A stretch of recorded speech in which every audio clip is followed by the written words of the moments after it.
Gracias. Creo que otras reformas que también he escuchado mucho, directores de recursos humanos, por lo menos en nuestro portafolio de clientes, habla de, siempre ha sido en los últimos años NOM 35 y NOM 37, particularmente este año tomando mucho esfuerzo. Gisela, ¿quieres hablar un poquito de en la house, cómo ustedes están acomodando con esos cambios, cómo ha sido la transición? Listo, Courtney. Sí, pues la NOM 35 tiene un poco más de tiempo, ¿no? Empezamos desde 2019 con esta norma que realmente se formalizó de manera, pues ya desde el Congreso y temas más legales. Sin embargo, siempre ha existido la obligación por parte de las compañías de fomentar un bienestar entre los colaboradores, ¿no? Y no hay que confundir bienestar con beneficios, porque la parte de perks o la parte de beneficios, si bien es un factor que hay que trabajar con todas las compañías y han hablado hoy mucho durante todos los foros de qué beneficios se pueden ofrecer a los colaboradores, hay otra parte de la norma que tiene que ver con cuidar a las personas desde una perspectiva psicosocial o de evitar estos riesgos, ¿no? Entonces, las compañías tienen que estar hoy preparadas para ofrecer este bienestar físico, mental y emocional a las personas. Eso en esencia es la NOM 35. Ahora, ¿cómo tienes que implementar eso? Empieza desde tener una claridad y una certeza de las tareas para las cuales tú traes a las personas. Entonces, todo lo vas ligando desde la estrategia principal, hacia dónde va la compañía, cuál es el foco del negocio, cuál es el perfil adecuado para que desde el talento que traemos pues esté adaptado a esas necesidades y posterior a eso, cómo le vas entregando esa claridad a la gente, cuál es el objetivo, cuál es tu misión en la compañía, cuáles son los resultados por los cuales tú tienes que responder. Teniendo esa claridad y esa transparencia, entonces sí, hay que acompañar a las personas para ir equilibrando también cómo están las cargas de trabajo, cuál es tu nivel de productividad en la compañía y cómo estás siendo eficiente con tu equipo sin quemar a las personas. Tú puedes tener una estrategia muy agresiva de cumplimiento de objetivos, pero al mismo tiempo tienes que cuidar que las personas no se quemen en el intento, porque en ese caso estaríamos fallando en dos cosas. Estaríamos fallando en desgastar a la persona y entonces ahí afectas el bienestar y el cumplimiento de esta norma. Y por otro lado, pues afectas los resultados, porque una persona quemada no da resultados, ¿no? Entonces ahí Ujú. tienes que ir ligando las normas siempre a este lenguaje de negocio, ¿no? No puedes cumplir una norma y descumplir tu meta empresarial. La otra es ir también incluyendo a las personas y aquí entra también el tema de la diversidad. Diversidad e inclusión no solamente se refiere a tener una discapacidad física o motriz, tiene que ver también en cómo incluyes y cómo dejas y permites que las personas participen de forma proactiva en la cadena de toma de decisiones dentro de la responsabilidad que ellos tienen y cómo los haces partícipes de cómo mejorar, ¿no? Y tener un improvement en toda esta parte de resultados. Entonces, cuando la persona también se siente incluida en sus capacidades, se conecta mucho más y esto genera una motivación y esto también genera pues un bienestar para la persona y para la organización. Por otro lado, también pues, es ir verificando de forma constante qué tipo de liderazgo tienes en la organización.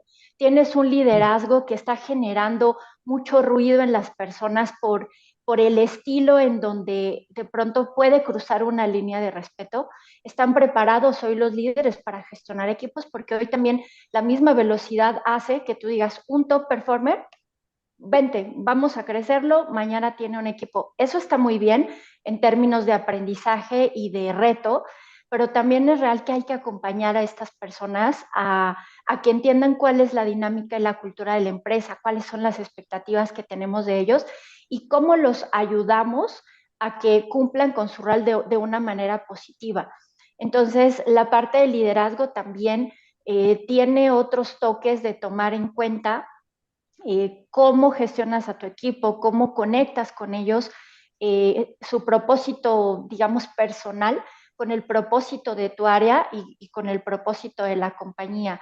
cómo desde tu rol puedes también fungir ahora en un tema más de coach player, porque por un lado hay que estar acompañando al equipo en la cancha, pero también diseñando tu estrategia. Entonces esa combinación a veces queda un poco ambigua para algunos líderes. Entonces esta parte de evitar el liderazgo negativo desde la parte de excluir a personas de tu equipo en las decisiones, de tratarlos como un activo fijo de la compañía o no entender un poco el contexto en el que están o su momento de vida en el que están. Y hago mucha diferencia porque no se trata de generar de pronto ser mejor amigo de tu equipo. Es distinto. Ser un líder positivo implica claridad, implica transparencia, implica generar buenas dinámicas de trabajo, reuniones efectivas, ver cómo podemos desarrollar, cómo dar resultados, ¿no? Entonces, a esto vamos con la parte del liderazgo y cómo incluimos esta parte de ir incrustando flexibilidad dentro de los equipos. Entonces, toda esta combinación, en resumen, Corny, son prácticas del día a día que te ayudan a que tu centro de trabajo genere resultados y por ende las personas estén en un buen estado físico y mental, pero por otro lado también pues te ayuda a cumplir esta parte normativa que no Sí. es más que tener ciertos registros para cumplir con todos estos aspectos que te acabo de comentar, pero el menor de los problemas hoy en recursos humanos es documentar una norma o cumplirla. El mayor reto es en el día a día cómo estas prácticas las vas sofisticando, las vas sosteniendo y las vas alineando a la meta de negocio de tal forma que puedas conectar a todos los actores en el cumplimiento. Como, en resumen, como las normas vienen de un buen lugar, ¿no? Y pueden ayudar que mejorar el ambiente laboral. También viene con el pesado de documentación, pero obviamente como también mejora el ambiente laboral del empleado al final. Majo, cuéntanos de tu experiencia en recursos humanos en Oronex. ¿Qué trucos tienes, qué estrategias para mejorar el ambiente laboral? Uy, Corny, es un desafío continuo, la verdad, no te lo voy a negar, y un poco esa dicotomía que decía Gisela, ¿no? Porque por un lado quieres empujar iniciativas, quieres empujar, por otro lado tienes la parte de cumplimiento, que tienes que sopesar esos dos mundos, ¿no? Mi equipo internamente a veces como medio se agarran del chongo la de cultura con la de legal, ¿no? Porque es como, vamos a hacer esto, y la de legal, no, no, no, no se puede hacer esto, ¿no? Entonces, esa dicotomía continua, pero está muy padre el desafío porque, pues, al final son dos patitas, ¿no? Y van siempre de la mano. Entonces, ¿qué iniciativas tenemos?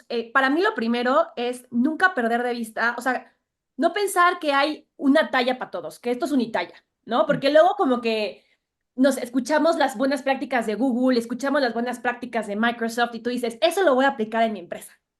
Pues no, no va a funcionar. Muy probablemente, casi te lo digo, no te va a funcionar. ¿Por qué? Porque esa empresa tiene un entorno, una realidad eh, totalmente distinta, ¿no? Ahorita Carlos nos está hablando de sindicatos, ¿no? Entonces, como que dices, bueno, pues cuando te estás lidiando con esa situación, pues tienes otra realidad totalmente. Entonces, para mí lo primero es partir de eso, o sea, es escuchar buenas prácticas del mercado, ¿ok? Pero entender mi mundo, mi realidad, mi empresa. Y luego lo otro también, que me subí un poquito al final del panel anterior y lo quiero rescatar de ahí porque estaban hablando justo de este punto, es em, entender las necesidades de los colaboradores, ¿no? Porque a veces como que decimos, vamos a empezar a ofrecerles clases de yoga. Ujú. La persona tiene un jefe tóxico. Tu clase de yoga no te lo va a relajar ni tantito con un jefe tóxico, ¿no? Entonces, como que a veces, a mí me gusta mucho la pirámide de Maslow traducida al ámbito laboral, donde digas, a ver, tenemos necesidades fisiológicas. En tu empresa se paga el sueldo todo como cuando corresponde. Digo, Carlos me va a decir, obvio, Majo, se tiene que hacer, ¿no? Por ley. Sí, pero se van a sorprender que hay empresas que a veces es como, ups, no nos alcanzó, te voy a pagar un día tarde, ¿no? Ha pasado, ¿no? Y recordemos en la pandemia que pasaba. ¿No? Porque pues ahí sí fue una situación creo que muy extrema para muchas compañías. Entonces, cuando no tengas las necesidades básicas cubiertas, pues no me vengas a decir que me vas a poner una mesa de ping-pong, ¿no? Gracias, qué cool. A mí no me interesa tu mesa de ping-pong, a mí me interesa que tenga un espacio apto para trabajar, que pueda estar en una silla relativamente cómoda. Entonces, como que a mí esta pirámide de Maslow que pues hemos estudiado todos en algún momento de nuestras vidas, eh, me habla mucho también de decir, oye, cualquier iniciativa, cualquier propuesta que me vengas a plantear, asegúrate que vaya en una lógica de que me estés cubriendo ciertas necesidades, ¿no? Entonces, eso como que ha sido para nosotros como un guideline siempre, de decir, ¿está cubierto esto? Perfecto, check, vamos al siguiente nivel, hasta llegar ya a la parte más de desarrollo, si quieren más de reconocimiento, etcétera, ¿no?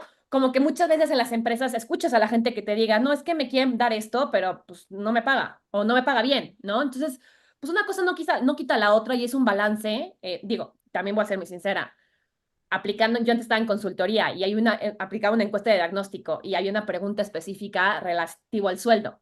Nunca en mi vida de consultora alguien me dijo estoy bien pagado, ¿no? Siempre la gente obviamente queremos más dinero, ¿no? Eso es natural, pero bueno, siendo justos un poco, ¿no? Con el ingreso de la persona, pues primero cubramos esas necesidades básicas y luego empecemos a generar otras iniciativas en torno a eso. Entonces, yo te digo, para mí un poco en Neuronics lo que siempre buscamos es entender cómo está la organización, entender cómo hemos ido cubriendo esas necesidades y luego ya pueden venir muchísimas iniciativas, ¿no? Que todo va a partir de la cultura, Courtney. Para mí, soy una defensora de la cultura. Para mí, la cultura la defino siempre como el intangible más tangible. Tú no te puedo dar una caja y decir, esto es cultura. Sin embargo, cuando llegas a una organización, tú percibes una cultura, ¿no? Y entonces, Sí. cuando tienes esa realidad, también por eso parto de lo mismo, entendamos nuestra empresa, definamos nuestra cultura como organización, porque es a lo que le vamos a dar importancia y a lo que no le vamos a dar importancia, porque el que mucho abarca, poco aprieta. Definamos esta cultura conscientemente y sobre eso empujemos estas iniciativas que queramos empujar. Balance de vida, flexibilidad, ¿no? Trabajo motivante, ya estaba hablando Gisela de los riesgos psicosociales. Oye, pues no hay nada más tóxico, la verdad, perdón yo, por lo menos, que un micromanager, ¿no? Pero también les digo, colaboradores, tenemos que dar resultados y no hay nada más desgastante para un manager que una persona que parece de kinder que está detrás de la persona, ¿no? Entonces, como que para mí es both ways esto siempre.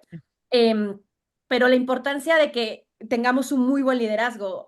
Si están aquí directores, dueños de empresas, directivos de recursos humanos, a lo que más le tienes que invertir, una cosa, no me alcanza para todo, Majo, no tengo a sus managers, porque va a ser el efecto multiplicador más poderoso que puedas tener en tu organización y un manager te construye o te destruye una cultura. Tú puedes tener una cultura increíble en teoría y puedes tener una visión padrísima para bajarle a tu gente, y ese manager, pero la experiencia de tu colaborador va a pasar a través de ese manager. Y él es el que va a hacer esa cultura realidad. Entonces, para mí, si me dijeran después de todo esto una cosa, inviértale al manager, que el manager te ayude a construir eso. Mm. Súper buen punto, ¿eh? Creo que como el manager es importante, como Gisela mencionaste, liderazgo, esto obviamente tiene que ver también con managers y a la persona a quien reportes directamente y valora mucho más porque impacta tu día a día, mucho más que un clase de yoga o cumpliendo con algunas normas que tenemos que cumplir, ¿no? Entonces, buenos puntos, gracias. Creo que Carlos, vamos a regresar a la parte legal, y cuéntenos un poquito sobre los nuevos retos de recursos humanos en la terminación de las relaciones laborales con los empleados. Bueno, pues nosotros la consideramos como parte del ambiente y de la cultura dentro de cada empresa. Ciertamente entendemos que muchos empleados, o casi la mayoría, no renuncian a la empresa, renuncian a su jefe, ¿no? Renuncian a un mal jefe, a un mal manager. Así que pues cuando se da esta circunstancia, por desgracia, nadie se pone a pensar en que vamos a dar de baja al manager, sino que vamos más bien sobre el trabajador que ya está pensando en que ya se debe retirar. Si no es que, por lo que también mencionaba Majo, si ya tiene una mejor opción dentro de la búsqueda económica, él ya está desarrollando toda una política en la empresa, a fin de que la empresa le diga gracias y entonces decirse yo ya me retiro porque tú me estás despidiendo, ¿no? Entonces nosotros nos encontramos con dos figuras, una responsabilidad de parte de la empresa y la otra responsabilidad por parte del trabajador. En este caso vamos a hablar de lo que viene siendo una baja o una terminación sin responsabilidad para la empresa, en este caso para el trabajador. Antes de la reforma conocíamos una figura denominada el ofrecimiento del trabajo. en el cual se utilizaba, ya cuando se presentaba el juicio por el trabajador y que ya no había otra ruta, se ofrecía el trabajo como contestación en la demanda. Y entonces aquí venía una figura, parte de la autoridad, en la cual se determinaba que por el ofrecimiento del trabajo, ahora si el trabajador quería regresar, pues regresaba, pero ¿qué pasaba con el juicio? Con relación al juicio, se determina que la carga de la prueba ahora es del trabajador, quien tiene que demostrar que fue despedido, circunstancia muy complicada porque normalmente estas cuestiones de determinaciones o de cierre se dan de manera confidencial en las oficinas de las relaciones laborales de recursos humanos y jamás se da de la manera en que el trabajador la narra. Así que el resultado final era que el trabajador nunca acreditaba haber sido despedido y su juicio era a favor de la empresa. Sin embargo, hoy por hoy, la reforma laboral determina que la negativa del despido no revierte esta carga probatoria y el ofrecimiento del empleo tampoco. Así que estamos obligados ahora a acreditar nuestro dicho. Así que para poder ahora tener una defensa adecuada para la empresa, tenemos nosotros que demostrar por qué el trabajador ha sido dado de baja o va a ser rescindido, lo que lleva a que recursos humanos ahora tenga una visión especial. Necesitamos los abogados ahora tener el elemento del por qué se da por terminada la relación de trabajo. La ley nos señala una cantidad infinita de causas por las cuales se da de baja a un trabajador sin responsabilidad para la empresa, como vienen siendo los engaños, documentación falsa para poder entrar a trabajar, faltas de probidad y honradez, violencia, amagos, injuras, malos tratamientos del trabajador hacia el personal, clientes, compañeros, ocasionar perjuicios a los instrumentos, materiales y materias de la empresa, comprometer la seguridad de la empresa y de los compañeros, realizar actos inmorales, eh, revelar secretos y tener más faltas de 3 días como faltas, desobedecer, en fin. Como recursos humanos creo que conocemos una gran cantidad de razones por las cuales podemos dar por terminada la relación laboral con el trabajador. Una de ellas que viene siendo a la más utilizada últimamente es la pérdida de la confianza, ¿no? Pérdida de la confianza que se da pero con trabajadores de confianza. Bien, para poder nosotros considerar que contamos con una causal de terminación de trabajo, es necesario que se pueda acreditar y demostrar. Entonces, cuando ya tenemos en la puerta la terminación del trabajador, pues bueno, se ha de entrevistar al trabajador y el recursos humanos nosotros le sugerimos, procura que entre sin celular, sin aparatos, hasta sin lentes, sin bolígrafo, con nada que pueda grabar el señor la entrevista, ¿no? Y le decimos a nuestros recursos humanos, pídele una narrativa al trabajador, que te la escriba de puño y letra, que te platique de su ronco pecho de una manera simple y que te lo escriba. Muy bien, esa misma narrativa se la vamos a pedir, esa misma relatoría se las vamos a pedir a aquellos que puedan ser los testigos de esa conducta que se le está imputando, o bien incluso también aquellos que resulten participantes o cómplices de los hechos, ¿no? Ahora, esta narrativa es muy simple. La manera técnica que nosotros sugerimos son las actas administrativas. Esto ya requiere de un trabajo un poco más técnico de parte de recursos humanos. Las actas administrativas es una figura que no está obligada por parte de la Ley Federal del Trabajo, sí por parte de algunos contratos colectivos, reglamentos interiores de trabajo, relaciones de trabajo, etcétera, pero en la Ley Federal del Trabajo no está obligada la existencia de una acta administrativa, pero es muy buena y ayuda mucho como herramienta para poder poner objetivamente las causas por las cuales se da de baja al trabajador. En el desarrollo de esta acta administrativa, se sugiere que el que la instrumenta sea el jefe, que es el que conoce las funciones de ese trabajador, para que se le pueda preguntar incluso si aún faltan algunos puntos. Y pues esta acta administrativa se firma por el trabajador, se firma por los testigos y 2 testigos de asistencia.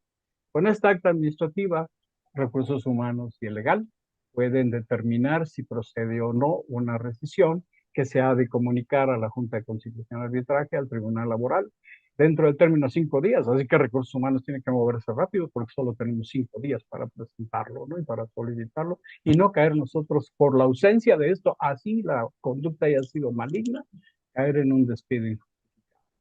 Esto es en cuanto a una nueva formato de trabajo, ¿no? En la parte de la relación de trabajo. Aparte, tenemos las nuevas obligaciones de los recursos humanos. Súper. Bueno, como sabemos, los líderes de recursos humanos necesitan las habilidades blandas por temas de ambiente laboral, experiencia de empleado, pero también las habilidades duras para cumplir con los temas de la ley, la nómina, es de las cosas a veces más pesadas en la gestión de gente. Muchas gracias, Carlos. Ahora me gustaría hablar de futuro. ¿Qué viene? ¿Qué podemos esperar? Particularmente cuando veamos las tendencias en los últimos años. Hemos migrado de 100% presencial a híbrido o 100% remoto. Algunas empresas siguen así. También hemos visto como la digitalización de las empresas en el área de recursos humanos, mucho más implementación de sistemas para ofrecernos data, de tomar decisiones. Y también, obviamente, la ola de IA que viene de organizar todo. Entonces, me gustaría escuchar, empezando contigo, Gisela, de qué viene y qué podemos esperar, qué va a ocurrir, en el área de recursos humanos en los siguientes 3, 5 años. Súper, pues sin duda creo que uno de los retos a los que hoy se están enfrentando las organizaciones es justo la decisión del retorno al trabajo presencial, ¿no? Venimos de una pandemia donde preparados o no preparados, todos se tuvieron que migrar a un esquema remoto. Ahí se evidenciaron muchas de las carencias en diferentes compañías que no contaban con la tecnología adecuada para sustentar este tipo de trabajo. Entonces, ahora ya después de 4 años de este acontecimiento, pues hoy las empresas están más preparadas tecnológicamente para albergar esquemas de trabajo remoto. Sin embargo, creo que el trabajo o el futuro del trabajo remoto no depende de una normativa que acaban de aprobar aquí en México, la NOM 37 en diciembre, sino depende mucho del tipo de negocio en el que cada una de las compañías se encuentra. El trabajo remoto no es para todo tipo de giros de negocio. O sea, hospitalidad, ¿cómo harías un trabajo remoto donde tú tienes que recibir a los huéspedes en este caso? Pero también depende de qué tipo, dentro de una organización que puede tener trabajo remoto, qué tipo de cargos son sujetos a tener trabajo remoto. El trabajo remoto también no es para todo el mundo, entonces segmentando qué tipo de empresa eres y qué tipo de cargos podrían ser sujetos a tener esta flexibilidad. Entonces ahí vienen las decisiones de cómo manejar el esquema de trabajo muy acorde a tu organización, porque creo que también es importante entender qué es trabajo remoto y qué es flexibilidad. El trabajo remoto implica que independientemente de la ciudad o país en donde tú te encuentres, puedes trabajar para una compañía. ¿No? No necesitas estar en la misma localidad o en la misma geografía física. Ahora, el tema de flexibilidad es que tan abiertas estamos las compañías en otorgar que de pronto una persona o varias personas de tu equipo trabajen desde casa o algunos días desde casa y otros días desde la oficina. Y si tú vas a decidir que trabajen home office, ¿no? Trabajo desde casa, tienes que tener unas reglas muy claras de cómo va a funcionar este esquema, empezando por un sentido de responsabilidad, que lo decía Majo hace un rato. Nosotros no podemos estar persiguiendo a las personas para que se conecten. Esa no es la función del área de talento y tampoco es la función de los líderes. Entonces, tener una cultura sólida de responsabilidad y objetivos bien claros te va a permitir entonces sí otorgar este tipo de trabajo para las personas. Y si contamos con las herramientas para poder tener chats de manera continua, una comunicación constante a través de meetings, etcétera, ¿no? Y por otro lado, si vas a definir que es un esquema híbrido donde se trabaja en casa y se trabaja en la oficina, tienes que hacer que la experiencia de la oficina tenga un propósito. Si solo es irse a sentar a la oficina, pues creo que perdemos tiempo productivo en los trayectos, ¿no? Tienes que hacer que el objetivo de ir a una oficina tenga un propósito de conectar con otros colegas para resolver problemas de manera mucho más eficiente, conectar con las personas para conocer cómo tu trabajo impacta el de tu compañero y entonces generar este sentido de equipos multidisciplinarios y ágiles, ¿no? Entonces, creo que para allá se va moviendo el tema de la flexibilidad y trabajo remoto. Y si tú tienes trabajo full tecnología donde tengas automatizado todo con inteligencia artificial, pues posiblemente no te va a importar la geografía donde estén las personas. Y el otro tema que es hacia dónde vamos las áreas de talento con la eficiencia operacional. Y particularmente creo que tienes que determinar muy bien cuál es el problema de negocio que te está dando mayor problema y por ende cómo lo vas a resolver.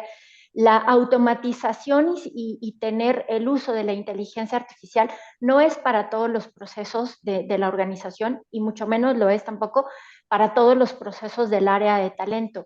Si tú estás invirtiendo demasiado tiempo en un proceso operacional que te quita foco de estar en el negocio, de ser un partner o un aliado con algún líder de la organización, entonces es un proceso que posiblemente tenga área de oportunidad. Por ejemplo, la nómina. La nómina es un pain para todas las áreas de talento porque implica muchísimo trabajo burocrático y el error humano existe. Entonces, contar con un sistema que te ayude a eficientar el tiempo de tu equipo para invertir ese tiempo en algo que de verdad mueva la aguja del negocio, pues lo es todo. Entonces, tienes que ir seleccionando de manera muy estratégica a qué le vas a apostar en la automatización, ¿no? Ahí entra Runa y luego nos hablarás de eso. Nosotros trabajamos con Courtney, pero en términos de eficiencia nos salva y nos libera muchísimo tiempo. Es increíble cómo antes nos tardábamos, por ejemplo, pues no sé, 2 semanas haciendo la revisión de incidencias, novedades manuales, y que ahora es clic, clic, clic, clic, vámonos, validemos y listo, ¿no?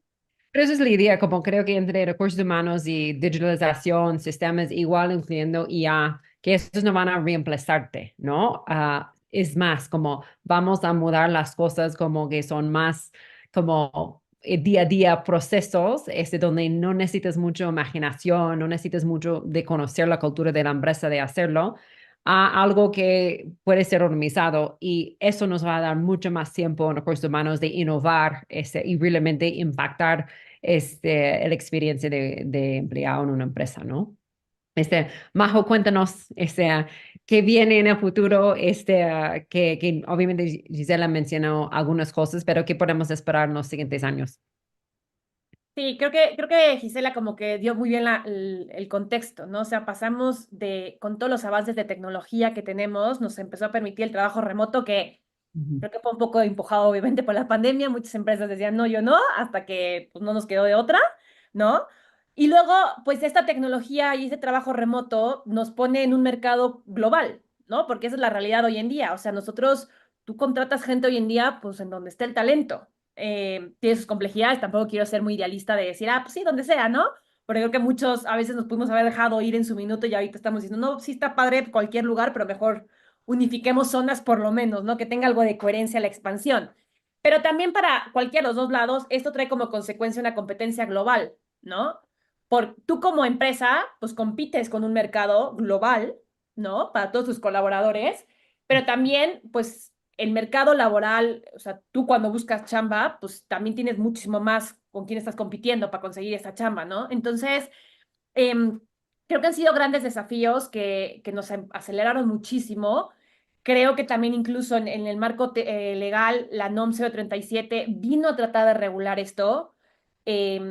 Como siempre, pues la tecnología va más rápido que la ley, ¿no? Y la ley luego entra un poquito a tratar de poner un poquito de orden, ¿no? A ver cómo funciona. Y algo concreto de la NOM 037 es, nosotros en Euronics somos una empresa de teletrabajo, o sea, estamos regidos para la NOM 037 y de repente me llegan y me dicen que tengo que aplicar un cuestionario a todos mis colaboradores y visitar sus hogares para dar fe y legalidad del espacio de trabajo, ¿no? Entonces dices, wow, o sea, ya no sé si está tan divertida su norma, ¿no?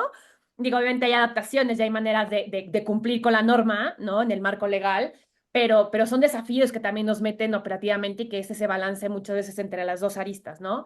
Pero bueno, entonces creo que toda esta globalización estás en un mercado muy competitivo, estás en un mercado muy desafiante, em, pero yo creo que más allá de que nos estamos cuestionando, y un poco lo que decía Gisela, o sea, ¿cómo agregas valor? ¿No? ¿Cómo agregas valor como área de recursos humanos? Pues que ya te diste cuenta que tu cultura no son tus paredes, ¿no?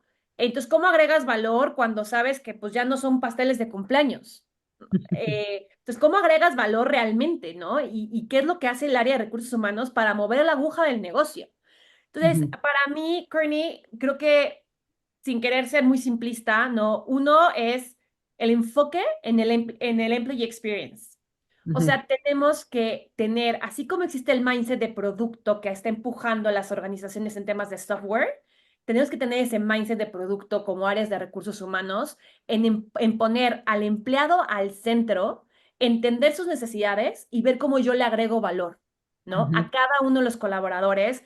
Digo, sé que siempre es muy complejo porque al final pues es un individuo y cada un individuo tendrá sus realidades, pero cuando entiende realmente al colaborador que tienes enfrente y buscas agregarle valor, entonces creo que eso pues genera una riqueza brutal, ¿no? Para la gente y para la organización. Entonces, y generas esas culturas pues muy motivantes y muy positivas. Y luego, creo que otra cosa que también tenemos que seguir empujando muchísimo es el famoso upskilling, ¿no? ujú, Entendamos que hoy en día, a ver, mi papá siempre me decía, "Ay, chiquita, no te memorices las cosas, ahí tienes la enciclopedia para consultar, ¿no? Hoy en día está más fácil, le pregunto a ChatGPT, ¿no? Pero lo que sí es esas habilidades, ¿no? Esas habilidades, yo les diría, hablaban hace rato del entorno buca, la resiliencia, o sea, hoy en día piensen lo que han sido los últimos 4 años de nuestra vida. O sea, ha sido de cambio continuo a nivel político, social, salud, lo que ustedes quieran. Y entonces, esa resiliencia que tenemos que forjar como individuos para saber adaptarnos a los distintos entornos de manera acelerada y por eso tanto la importancia de la agilidad de las organizaciones, de cómo enfrentamos la incertidumbre, ¿no? ¿Cómo lidias con la incertidumbre? Entonces, este upskilling que tenemos que empujar en los colaboradores, que no me digas tanto qué vas a hacer, sino cómo le vas a hacer, porque este va a ser lo que te va a diferenciar en un mercado laboral global, ¿no? ¿Qué me vas a agregar tú ujú, distinto? Porque líneas de código me pueden poner 50 personas enfrente, sí. pero ¿qué vas a agregarle tú distinto a esa línea de código para poder competir en este mercado global? Entonces creo que ese es el otro punto que también tenemos que es both, o sea, tenemos que es both ways, tanto nosotros empujar en las organizaciones, pero también todos nosotros como profesionales seguir desarrollándose y creciendo. Y luego lo último, que para mí no es menor, es toda la parte de conciencia social como empresas, ¿no? Cada vez también nos damos cuenta más, o sea, cuando estás compitiendo, cuando tú sales al mercado a buscar colaboradores, ¿cuál es tu employee value proposition? Está increíble que lo tengas claro. Muchas organizaciones lamentablemente no lo tienen claro, Sí, ¿no? Pero además si a ese employee value proposition le transmites o le agregas un why importante, con la gente conecte con ese why, sí, es cuando se hace la magia, ¿no? mm, Cuando se hace sí, la magia en la gente, cuando dices, wow, yo quiero trabajar ahí, ¿no? Y cuando sienten ese orgullo. Y obviamente ujú, sabemos que hay marcas muy poderosas que ya lo han hecho y lo han hecho extraordinariamente. Y sé que a veces competimos con esas marcas empleadoras brutales, pero pues tenemos que seguir cada uno de nosotros planteándonos como organizaciones cuál es ese employee value proposition que yo quiero plantear al mercado y con eso invitar a más gente a subirse a este proyecto. Como que creo que cada vez es entender que el reclutar no es llenar una silla, es traer a una persona que se sume a tu proyecto con tu mentalidad, con tu visión, porque la única manera en que realmente te agrega valor a la organización es con este chip. Llenar sillas está bien fácil, entiéndanme bien, ¿no? Entonces creo que lograr esa conexión es lo más poderoso que tenemos que empujar cada vez más porque la gente cada vez más se lo cuestiona. tocas un punto importante cuando pensamos en justo esas empresas donde todo el mundo muere de trabajar ahí, como Google, por ejemplo, es uno que siempre ha tenido muy buena reputación. Muestra mucho que no solo están haciendo cosas puntuales, pero ellos consistentemente han sido exitosas en logrando lo que tienen que, todas las cosas que hemos mencionado, experiencia de empleado, este ambiente laboral. Creo que como pregunta allí, quizás Gisela puedes contestar esto, pero ¿Qué tenemos que hacer en el área de recursos humanos todos los días, todos los meses, todos los años para lograr lo que queremos lograr y no solo hacer un programa de 2 meses y ya se fue, ¿no? Porque al final esto es lo que tiene el impacto a largo plazo. Sí, yo creo que la base para que como recursos humanos o como áreas de people, talento, hoy hay muchos nombres al respecto, pero creo que lo más importante para que tú puedas brindar una buena compensación, beneficios, una buena experiencia y todo lo que conllevan estas grandes marcas, si tú haces una comparación de estas grandes marcas, no solamente tienen un común denominador de grandes oficinas y grandes perks, tienen una connotación que significa tienen un modelo de negocio que ha ido evolucionando en el mercado y que les ha permitido no solamente permanecer, sino seguir creciendo. Eso es lo primero. Y lo segundo es que pues son en su mayor parte compañías rentables. ¿A qué voy con esto? A que tú como compañía tienes que tener claro cuál es tu producto y cuál es la evolución que va a tener tu producto en el mercado. Entonces, el área de talento tiene que tener perfecta claridad del negocio en el que está involucrada su compañía. Y cómo desde el área de talento podemos contribuir a que la empresa se vaya convirtiendo en un modelo de negocio rentable, que no solamente escale, sino que sea rentable y permanente. Para eso, claramente tienes que traer al mejor talento posible, que se adapte muy bien a la cultura de tu empresa, y la cultura de la empresa no es una serie de valores colgados por ahí. Creo que yo creo más en los comportamientos esperados porque es mucho más claro y transparente de medir que solo midas una palabra, ¿no? O la definición de un valor. Es qué comportamientos esperas, cómo hace FIDA esta persona en la cultura y cómo ese talento te va a ayudar a mover la aguja del negocio. De ahí claramente tú puedes ir conectando la experiencia del colaborador, que lo primero para conectar es para qué te traje, cómo hago ese onboardaje de la persona, brindándole objetivos, expectativas, cuál es tu scorecard, que me gusta mucho más que el job description, porque el scorecard te da claridad de a qué te traje y qué es lo que espero de ti en los siguientes meses. Sobre todo yo que estoy en startup, te da una velocidad porque no puedes hacer un plan a 3 años. Al menos en este tipo de compañías, tienes que hacer un modelo en el corto plazo que te funcione los 3 o 6 siguientes meses. De ahí claramente es habilitar a todos los líderes para que puedan ir trabajando con los equipos, dándoles agilidad, dándoles autonomía, brindándoles esta oferta de valor que decía Majo. La oferta de valor es muy distinta en cada compañía. Yo te diría, ¿cuál es mi oferta de valor hoy en la house? No es llenarte de perks, no es que tú tengas vales de despensa o fondo de ahorro o que tengas una estabilidad a largo plazo. Yo te puedo ofrecer crecimiento, te puedo ofrecer desafíos, te puedo ofrecer un challenge, te puedo ofrecer una velocidad de aprendizaje increíble y un ambiente en donde tú puedes tener un relacionamiento con el CEO de la compañía, donde tu opinión tenga valor. Entonces, esa es una oferta de valor que te va a generar atracción de un tipo de perfil, gente que quiere estar contigo por ese reto, por esa velocidad y que no esté con una expectativa de pronto de tener un fondo de ahorro, porque creo que nuestra oferta de valor es distinta, vas a aprender muchísimo. Entonces, depende mucho del escenario, pero creo que nos tenemos que mover hacia conectar con el negocio, estar muy enterados de cómo está moviéndose el negocio en cuanto a datos financieros y sobre eso ir tomando decisiones de en qué vas aportando como talento. Tengo que invertirle de pronto más tiempo en rotación. ¿Qué está pasando con la rotación? Porque eso le pega a la rentabilidad de la compañía, porque es un gasto. Y Carlos hablaba de todo el protocolo legal de cómo hacer una salida y hay cosas en las que el talento no se puede zafar, hay que cumplir las normas, pero la forma en que cumples las normas hace toda la diferencia. Entonces, las compañías no solamente deben de estar preparadas para dar onboarding, planes de desarrollo, medir el desempeño, que el clima esté bueno, que des beneficios, que hay del proceso de offboarding, ¿no? Simplemente llamas a una persona con una pluma azul o evita sorpresas a través del feedback constante, a través de la transparencia, a través de Courtney, tu trabajo no está funcionando, ¿qué podemos hacer en conjunto?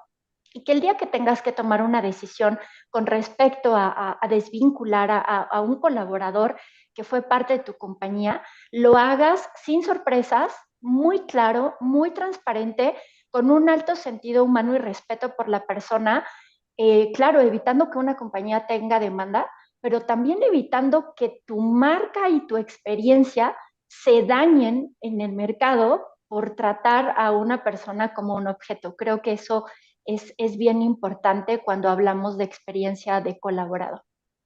Súper interesante, ¿no? Pensando en largo plazo, presupuestos, lo que ofrece tu empresa versus otros, invirtiendo en esto, procesos de desempeño, de evitar sorpresas en la salida de los empleados. Súper buen punto. Gracias, Gisela. Carlos, cuéntenos de parte legal, ¿qué puedes recomendar a las áreas de recursos humanos para confirmar que constantemente están encima de los cambios de la ley y siempre están en el cumplimiento legal? Bueno, pues ahora el punto es vaciar las sillas, ¿no? Que mencionaba Majo. Ya las llenamos, ahora vamos a vaciar porque el ciudadano no funciona, ¿no? No tiene lo que dijo que tenía. Ok. Normalmente recursos humanos nos entregaba al trabajador en el momento en que dice el trabajador yo no quiero renunciar, entonces ya el recursos humanos dice hasta que llegué y se lo pasa al legal. Y ya a partir de ahí la tradición es que legal es el que se tiene que encargar de esto, ¿no?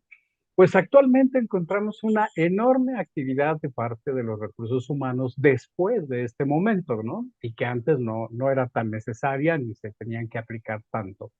En una salida normalmente existe un protocolo que la empresa ha determinado que es una oferta económica hacia el trabajador con ciertos conceptos que la empresa ha determinado y que normalmente le llamamos un finiquito, porque estamos hablando de una terminación sin responsabilidad para la empresa, ¿no? Entonces, dentro de este finiquito, no se toca la parte que se llama indemnización constitucional o prima de antigüedad, que el trabajador valora mucho. Entonces, lo que sigue es un conflicto, ¿no? En este contexto, con este protocolo, cuando no se puede tener un cierre armónico con el trabajador tiene ahora la posibilidad y la obligación de acudir al centro de conciliación laboral. Este centro de conciliación laboral tiene una respuesta bastante más ágil y más dinámica que lo que en antaño era acudir a la Procuraduría de la Defensa del Trabajo, que aún existe, pero ahora es el centro de conciliación el que da una respuesta y en 7 días ya tienes una cita con la empresa para tratar tu baja, cosa que antes era tardadísimo y que muchos trabajadores daban por olvido, es muy tardado, es muy lejano, que mejor que se acabe y ahí ya queda. Hoy, con tanta información, tanto en Internet como de compañeros, pues todo el mundo sabe, los trabajadores, que pueden acudir a un centro de conciliación laboral para resolver sus conflictos y que ese centro le va a dar un resultado más allá de lo que él creía. Ahora, esto implica que Recursos Humanos nos haya entregado a nosotros un finiquito proyectado, ¿no? ¿Qué es lo que se le debe al trabajador? Bien. Cuando no se complementa, cuando no se llega a terminar esta relación en forma armónica en la empresa y pasa al centro de conciliación, hay un punto, ya es más caro, ya cuesta más porque ya fue al centro de conciliación y en el centro de conciliación tenemos por desgracia que el trabajador ya se mete a la ley del trabajo o tiene sus propios datos. Entonces el trabajador encuentra que el artículo 48 dice que de la ley del trabajo señala que el trabajador podrá solicitar en el centro de conciliación que se le indemnice con 3 meses de salario. No, pues que se indemnice con 3 meses de salario. Es una redacción desafortunada de la ley. No es así, pero el trabajador ya tiene aquí en mente que él tiene derecho a 3 meses de salario como indemnización solamente por acudir al centro de conciliación. Entonces, este producto ya nos va a costar un poquito más en el centro de conciliación, de tal suerte que si recursos humanos hubiera podido tratar con otro parámetro a ese trabajador, es muy probable que no tuviera que llegar con ese incremento en el costo de ese producto. De no haber un arreglo en el centro de conciliación, ahora sí vamos a proceder a la parte del juicio, ¿no? Ya vendrá la demanda y entonces ahora el recursos humanos ha de tener que recabar toda la información necesaria, entre ellas los testimonios notariales, que a veces pues, nos dicen que no son suficientes, un poquito complicado, pues qué está pasando, pero la dinámica ya nos lleva a tener muchos asuntos y pues ya necesitamos más el apoyo de ese recursos humanos en relación al expediente del trabajador, los comprobantes de pago, etc.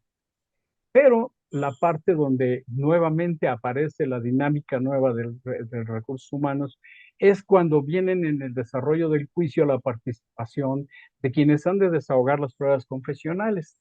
Regularmente el abogado es el que desahoga la prueba confesional de la empresa. Sin embargo, actualmente esta prueba confesional tiene la participación de un juez y antes no tenía la participación de un juez. Y ahora este juez, en relación a la búsqueda de un principio de realidad, ya también gusta de hacer las preguntas que antes no se hacían. Entonces, ahora el juez va a determinar qué preguntas le voy a hacer a este apoderado de la empresa que resulta que no sabe nada de la empresa porque no trabaja en la empresa, el abogado. Entonces, ahora el riesgo es que no seamos las personas idóneas para el desahogo de esa confesional y para no caer en errores, mejor tiene que participar ahora alguien que sí conoce tanto la empresa como las funciones del trabajador, como la dinámica y cultura de la empresa. Así que ahora nosotros estamos pidiendo que quien desahogue esa prueba confesional sea recursos humanos, sea relaciones laborales, alguien interno de la empresa. Por otro lado, también tenemos la participación de que el trabajador suele demandar o llamar a juicio a los directivos de la empresa, si no es que hasta los mismos dueños, ¿no?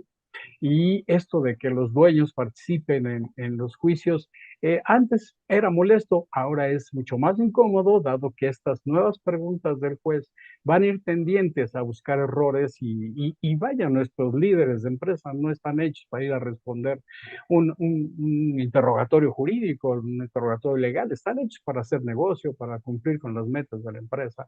Así que hay muchas posibilidades de caer ahora en errores y de caer en malas prácticas con esta nueva política, ¿no?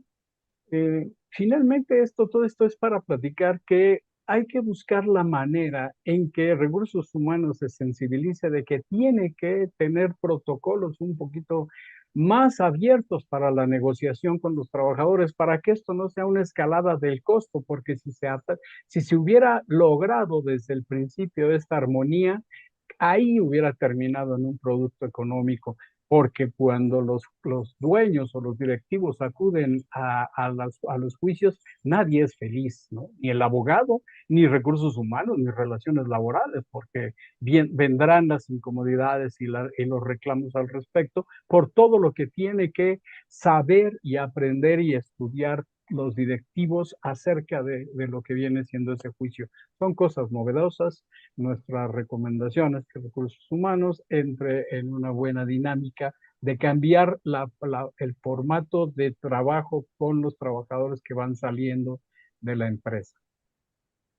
Muchas gracias, Carlos. Aprovechando que estamos en los últimos 10 minutos y con el buen talento que tenemos acá en el panel, me gustaría pedir a cada persona de dar uno o dos recomendaciones a tu amigo en recursos humanos, ¿no? Que deberían hacer, prestar atención a, pensando en el resto de 2024 y después. Si Majo, ¿quieres empezar?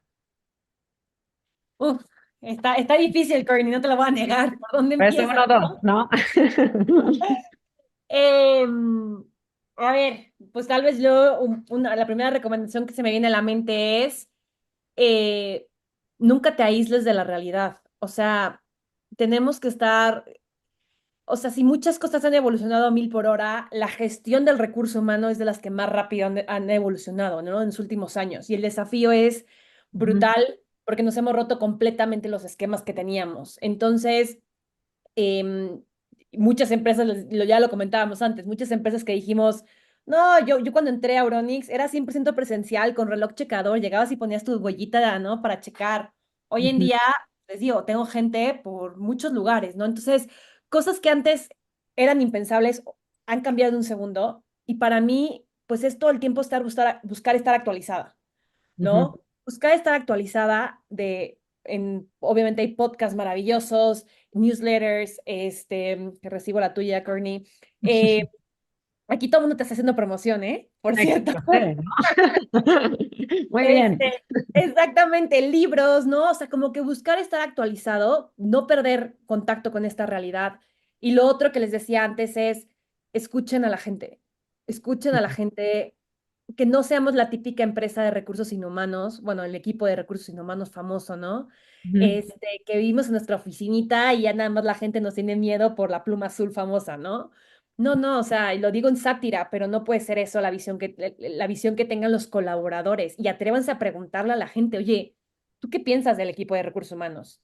¿No? No tengamos miedo de que escuchar realmente cómo nos percibe la gente, ¿eh? Porque al final, pues eso es un poco realmente lo que estamos transmitiendo de una u otra manera, queramos o no queramos. Entonces, no perdamos contacto con la gente y no estoy hablando solamente, no, pues es que yo tengo Mondlis con todos los managers de la organización. No, no, acércate a hablar con todas las personas de la organización. Digo, obviamente, pues no se puede todos los días, ni mucho menos, pero buscar siempre extender ser muy conscientes a la hora de conectar con la gente para escuchar sus necesidades y entender realmente cómo está la operación, que ya hablaba Gisela antes, del negocio y cómo lo está percibiendo tu gente. Y creo que eso nos da muchísima luz para crear estrategias que vayan aterrizadas y conectadas a esa realidad. Esos serían mis dos consejos, Courtney. muchas gracias, ¿ah? Gisela, cuéntanos, ¿qué consejos tienes? Bueno, lo primero es que no midas tu cultura o la satisfacción de todos tus colaboradores en base a la cantidad de beneficios que les otorgas.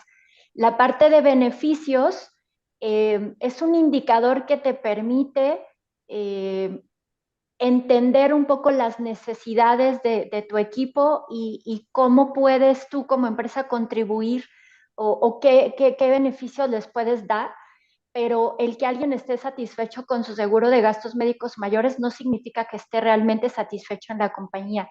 La real satisfacción o cómo medir la real satisfacción de tus colaboradores está ligada a la experiencia que viven todos los días dentro de cualquier entorno de la organización a través de un buen liderazgo, a través de una buena comunicación, a través del aprendizaje, a través de los retos y a través del crecimiento que la compañía les permita tener de acuerdo a su perfil profesional.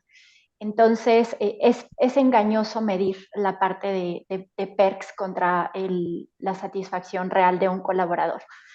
Y lo segundo es que del lado del área de talento, tenemos que cumplir la norma, no hay manera de salir de ello, hay que cumplir la legalidad, pero creo que es muy importante que toda esta normativa la vayas cumpliendo de una manera orgánica que le quede a tu organización y que haga fit con todos estos procesos legales, pero al mismo tiempo que sean muy adaptables a la cultura de la empresa y que te demuestren un progreso hacia el bienestar laboral de la persona que te va a dar un buen resultado y por otro lado que te va a dar un bienestar mental de la persona, que a eso está enfocado la norma y hoy la salud mental de las personas es muy importante.